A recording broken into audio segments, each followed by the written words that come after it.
నమస్తే ఎన్ఎస్ఆర్ న్యూస్కి స్వాగతం. నేను మీ సాయిప్రియ. ప్రస్తుతం మనం కాళోజీ కళాక్షేత్రంలో ఉన్నాము. ఈరోజు జూన్ 2 తెలంగాణ ఆవిర్భావ దినోత్సవం సందర్భంగా ఈరోజు డబుల్ బెడ్రూమ్ ఇల్లులు అటు ఇందిరమ్మ ఇల్లులు పంపిణీ కార్యక్రమాన్ని మన కాళోజీ కళాక్షేత్రంలో మంత్రి పొంగులేటి శ్రీనివాస్ రెడ్డి గారి ఆధ్వర్యంలో ఇల్లులు పంపిణీ చేయడం జరుగుతుంది. ఈ కార్యక్రమంలో భాగంగా ఎంపీ కడియం కావ్య గారు మనతో పాటు ఉన్నారు. ఒకసారి వారితో మాట్లాడదాం. మేడం నమస్తే. ఈరోజు ఇందిరమ్మ ఇల్లులు డబుల్ బెడ్రూమ్ ఇల్లులు ఎంతమంది లబ్ధిదారులకు ఇచ్చారు? 580 మందికి ఇచ్చాము. ఇవాళ మన వరంగల్ వెస్ట్కి మాత్రమే సంబంధించి ఎమ్మెల్యే గారు ప్లస్ ఇన్ఛార్జ్ మినిస్టర్ గారు కూడా వచ్చారు. ఎవరైతే నిజమైన అర్హులు ఉన్నారో వాళ్ళకి డబుల్ బెడ్రూమ్స్ ఇవ్వడం జరిగింది. రానున్న రోజులలో ఈ సంవత్సరం ఇంకో 2000 ఇందిరమ్మ ఇల్లు ఇవ్వడం జరుగుతుంది. పేదలకే ఇచ్చామని అనుకుంటున్నారా మేడం ఇందిరమ్మ ఇల్లు? అందుకే నేను ఏదైతే 2 పేర్లు సజెస్ట్ చేశానో వాళ్ళ గురించి కూడా స్టేజ్ మీద చెప్పడం జరిగింది. ఒక ఫ్యామిలీ చాలా పూర్ ఫ్యామిలీ, క్యాన్సర్ ఉంది బాబుకి. ఇంకొక ఆమె కూడా చాలా పూర్, అంటే చాలా పెద్ద ఆమె. అందరు కూడా పూర్ ఫ్యామిలీస్కి మనం ఇచ్చినాము. పార్టీలు చూడలేదు, కులాలు చూడలేదు, మతాలు చూడలేదు. ఎవరైతే నిజమైన లబ్ధికారులు ఉన్నారో వాళ్ళకే ఇచ్చినాం. 2 ఏళ్లలో చేసిన అభివృద్ధి ఏమి? మీరు చూస్తూనే ఉన్నారు, వరంగల్కి సంబంధించి చాలా సెంట్రల్ గవర్నమెంట్ ప్రాజెక్ట్స్ మనకు రావడం జరిగింది, ఫండ్స్ రావడం జరిగింది.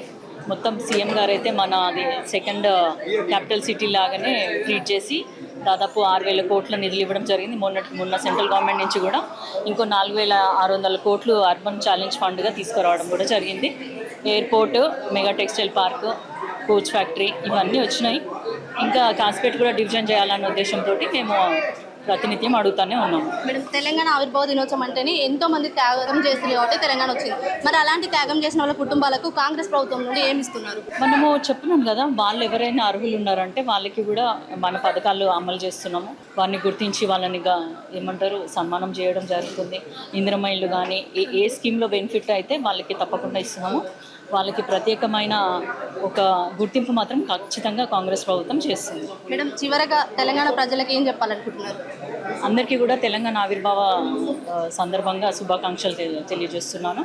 అందరూ కూడా కాంగ్రెస్ ప్రభుత్వం చేస్తున్న పనులు ఏంటో గమనించాలి. ఇందిరమ్మ ఇండ్లు అనేది ఒకప్పటి కళ, కానీ అది ఇప్పుడు నిజం చేస్తున్నాము. అవే కాకుండా మనం దాదాపు 70,000 ఉద్యోగాలు కూడా భర్తీ చేసుకోవడం జరిగింది. విద్య, వైద్యము, వ్యవసాయము, మహిళలకి అన్ని రంగాలకి అన్ని వర్గాలకి న్యాయం చేస్తూ ముందుకెళ్తున్నటువంటి కాంగ్రెస్ ప్రభుత్వం ఇందిరమ్మ రాజ్యం తీసుకొచ్చింది. సో మీరు ఇంతకుముందు ఎలా మమ్మల్ని ఆశీర్వదించారో అలాగే ఆశీర్వదించాలని కోరుకుంటున్నాం. Thank you. చూసారు కదా, ఎంపీ కడియం కావ్య గారు మనతో మాట్లాడడం జరిగింది. అయితే అటు ఇళ్లకు సంబంధించి ఎవరైతే అర్హులు ఉన్నారో వాళ్ళకే ఇళ్లను కేటాయించాము. మళ్ళీ భవిష్యత్తులో కూడా ఇంకా ఇల్లులు ఇస్తాము, ఎవరైతే పేదలు ఉన్నారో వాళ్ళకే కల్పిస్తామని అయితే కడియం కావ్య గారు చెప్పడం జరుగుతుంది. కెమెరా పర్సన్ సంజయ్తో సాయిప్రియ, ఎన్ఎస్ఆర్ న్యూస్, వరంగల్.